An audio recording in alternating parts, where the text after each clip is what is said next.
Delta versus ఎస్చువరీ రెండింటి మధ్య difference ఏంటి? ఫస్ట్ డెల్టా అంటే ఏంటి? డెల్టా అనేది ఒక రివర్ సముద్రంలో కలిసేటప్పుడు తన వెలాసిటీ తగ్గిపోవడం వల్ల తను క్యారీ చేసిన సెడిమెంట్ అనేది ఆ చుట్టుపక్కల డిపాజిట్ చేస్తుంది. అలా డిపాజిట్ చేసిన సెడిమెంట్ ద్వారా క్రియేట్ అయ్యే ల్యాండ్ ఫామ్నే మనం డెల్టా అంటాం. మరి ఎస్చువరీ అంటే ఏంటి?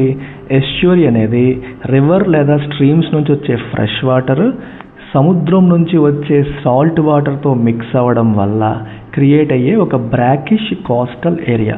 అంటే ఇది సముద్రం కన్నా తక్కువ ఉప్పగా ఉంటుంది, నార్మల్ నదిలో ఉన్న వాటర్ కంటే ఎక్కువ ఉప్పగా ఉంటుంది.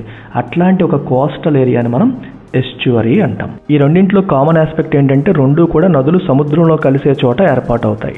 డిఫరెన్స్ ఏంటంటే ఎస్చువరీ అనేది వాటర్ బాడీ, డెల్టా అనేది ల్యాండ్ ఫామ్. ఎల్టిక్స్ క్లాసెస్లో యూపీఎస్సీ ఆన్లైన్ 24,000కి, ఆఫ్లైన్ 28,000కి లైఫ్ టైం వ్యాలిటీతో లభిస్తుంది.